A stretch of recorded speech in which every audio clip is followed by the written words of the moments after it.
Natalie, I'm a member of Viking, and I'm here at our San Francisco Sea Scout base. So I'm going to show you how to tie some knots on this lovely knot board. So if you want to come over here. So the first one is cleat hitch. This is what we use when we're bringing in our boats. And this is the cleat. So we go around, make sure to go the long way. Make sure you have a full turn. And then you go over like that. And then you sort of twist your hand as you bring it in again. Then you just tighten it. The way that you know that's right is that it should look like a little H. H for hitch, you know? The next one is sheep bend. So this one's a little more complicated because it actually uses two lines of different thicknesses. It's how we join two lines together. And there's sort of a funny story. This is how we teach it.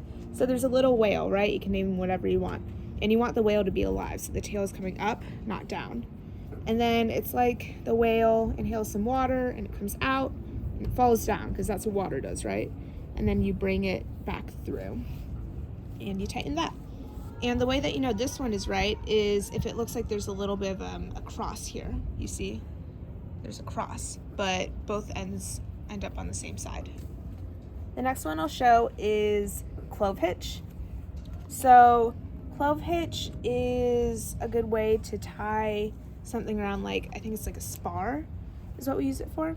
So you start with it over and then you bring it around. You have this little X here. And then you sort of pick up the X and bring it through the middle of it to tighten it. And again, because it's a hitch, like the cleat hitch, it looks like an H when it's done.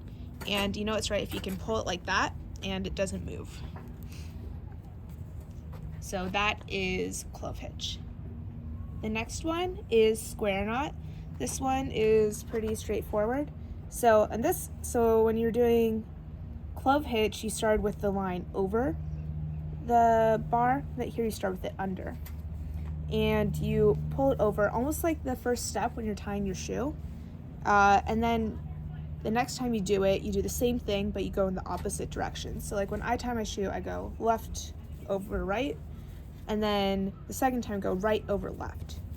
So that can be either left over right, right over left, or right over left, left over right. Just it needs to be sort of that mirrored way of doing it. The next one is 2 half hitches. So this is almost like when you're making friendship bracelets, you have these little 4s that you tie.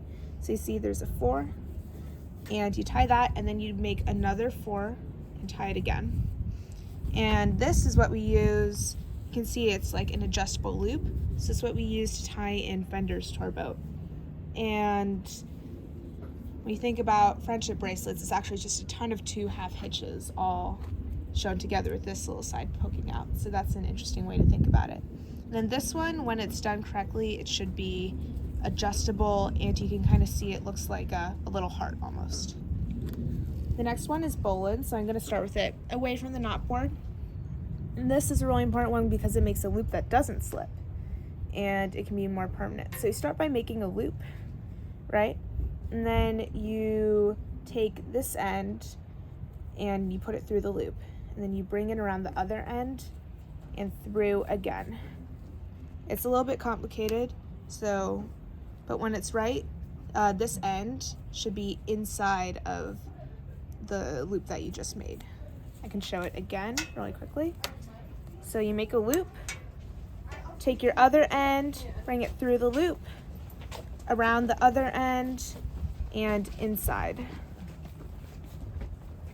And then this end winds up inside of the loop. You can also make that around a bar if you wanted to. Bowline on a bight also makes a non-slip loop, but it's done a little bit differently. So because it's on a bight, which is like when you take one line and it's like sort of folded over like it is here. So here what you do is you make a loop really close to the knot board. Then you pull this through, kind of the same as when you're doing the bowline. But then because it's on a bight, you need to do something interesting. So you sort of grab through it, grab your loop, and pull it like that. And then when it's done correctly, you can see it kind of looks the same as the bowline, but when you pull on it, it doesn't slip at all. I can also show that one again really quickly. So you make a loop, bring your bight through the loop, grab through the bight, grab onto your loop, and just pull everything through. And the final one is the easiest. It's figure 8. So it's a little bit hard to explain it because it sort of feels natural, but you make a loop, you wrap around the other end, and then you pull it through the loop. And then when you're done, it sort of looks like a little figure 8. And those are all the knots that you need to know.